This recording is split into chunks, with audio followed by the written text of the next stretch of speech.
Well, the King was back in town, and long live the King. King of Swing, very impressive in taking out the fifth event on the card, and at the end of the race wouldn't have blown out a candle. It was an emphatic display by the 6-year-old, and shortly after the race I was joined by his driver, beaming Luke McCarthy. Well, Luke, following the performance of King of Swing tonight at Club Menangle, I haven't seen a trainer such as Craig Cross or yourself, who was in the sulky, with bigger smiles. Yeah, he was super, Mike. He had that little freshen up after Brisbane, and sort of bounced out there tonight and run that really quick half, and he felt super. Luke, it's a rather warm night here at Menangle, but you hardly raised a sweat. That was a performance and a half. Yeah, look, he got a nice easy lead time and sort of gentle first half, and then he just really worked strong that last half. But that run's ideal, as lead-up runs, heading towards the Hunter Cup. Luke, 27.2, home in 25.7, and you look to be doing it very comfortably. Yeah, he's got, he's a very strong horse, but he's got great speed as well. And halfway around the corner, I just whistled at him and he just took off. So, look, we're couldn't be happier with where he's at for this part of the preparation, and just hopefully we can get to Melbourne for the Hunter Cup. I'll get onto that in a minute, Luke, but I was over in the swab bay with both you and Craig, and you said his heart rate had returned to virtually normal within the blink of an eye. What makes him such a great horse in this way? Oh, he must just have a huge heart, Mike. He's he can come in off that run and his heart rate will be 65. He takes a couple of deep breaths and he's fully recovered, so he must have a massive heart, and he's a big, strong, good gaited horse, so we're really looking forward to these upcoming races. Well, let's talk about Melton, with the way things are changing in this world, and in particular in the states of Victoria, Queensland and New South Wales, day by day. How do you see yourself at this particular stage? I think we're all in middle limbo, and just we're just hoping things can get under control over the next week or two, and hopefully we can get down there, and horses like King of Swing and Lochinvar come together in the races like the Hunter Cup. It's what the sport's, what everyone would like to see for the sport. What about as far as yourself is concerned, Luke, with the isolation periods? Does King of Swing go and you stay, or if it's not Luke and King of Swing, no deal? Oh, look, that'll be a little bit like the Victorian Cup. It'll be totally up to the owners, and just see where he's at in the preparation. And it's hard to miss Hunter Cup if I can't go and drive him. So look, that'll be completely up to the owners. And no doubt you'll be sending a number of horses south? Only if we can go, we'll take a team. But if we can't sort of logistically get them there ourselves, we probably wouldn't take as many. We'll just have to wait and see as it gets closer towards that 6th of February. Luke, last year King of Swing was the emergency, got a run. Gary Hall Jr. produced one of his typical outstanding drives. How does King of Swing compare to this year?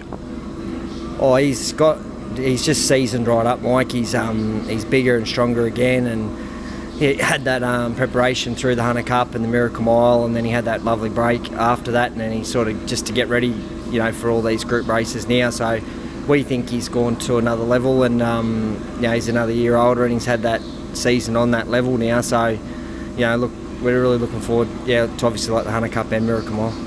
Well, Luke, I know you haven't had a chance to look at the replays in full, but both Outer Orlando and Wrangler both running second and third. They did very nice jobs. Yeah, both really good horses, and it was good to see Ultra Orlando bounce back into form. He's been a little bit unlucky lately, but he's right there with the best ones with the right trip. I think King of Swing and Lochinvar are the benchmark horses, but he's certainly one of the fringe players that's just right there behind him. Luke, it's been a big 12 hours or so. If your surname is McCarthy and you're driving at a track that starts with M, brother Todd stole the show at Meadowlands today, driving 4 winners in a couple of places. You've turned up Menangle, and also with 3 winners. It's been a great day.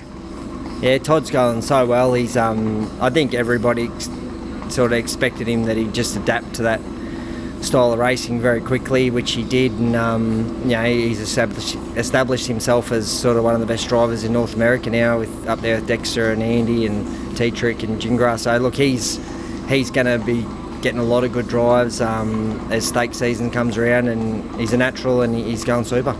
Look, I'd like to bring up another point with you. We know how brilliant you are as a trainer and a driver, but over the last 5, 6, 7 or so years, you've had a lot of young drivers come under your care.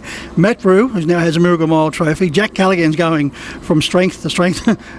Knocked you off with Expensive Ego with the croupier. Leonard Kane's gone to another level. And Chris Geary. Are you aware of these number of young drivers that seem to be coming under your care and going on to bigger and better things? Yeah, they're all hard to beat too, Mike. They're all gifted, and they're all very good young drivers, and they're all keen form students, and any single one of them boys driving the horses that I get to drive, like King of Swing, would be winning on them as well. So I'm really proud of all of them. Yeah, Leonard did a great job for you during the carnival in Brisbane. Yeah, Leonard's he's really matured, especially in the last sort of 12 months, driving in a lot of them big races, and he knows Albion Park like the back of his hand, and had a lot of success up there. So he'll just he'll continue to get better, and the more better horses he drives, the more experience he's going to get on that level of horse, and he'll be driving in some big races very soon. I think Jack Callaghan's got a huge future. There's a lot of your driving style, or more in particular, Todd's with Jack. Yeah, well, Jack had spent a lot of time at Dad's as a younger fella, even though he's young now, but with Dad and Todd, and he's sort of modelled himself a little bit, off Toddy's style, and horses run for him, and he's going super. Luke, just to wrap it up, Expensive Ego, game and defeat. I was still a touch disappointed to get beat, but then when you look at the time, he sat parked in 50, and he's only gone down the nose, and the winner was super last week. He got sort of drilled the first half 53.7 and run a massive race, so he's a nice horse that got the right trip. Expensive Ego, he won't lose any admirers from that run, and a couple of runs like that will really doing good sort of for the chariots, really season him up. Well, look, let's hope you can get to Melbourne to defend the Hunter Cup trophy with King of Swing, but exciting times, and as we move forward towards the Miracle Mile, hopefully the borders will be back up running, and we'll see some outstanding action here at Club Menangle. Yeah, for sure. Thanks, Mike.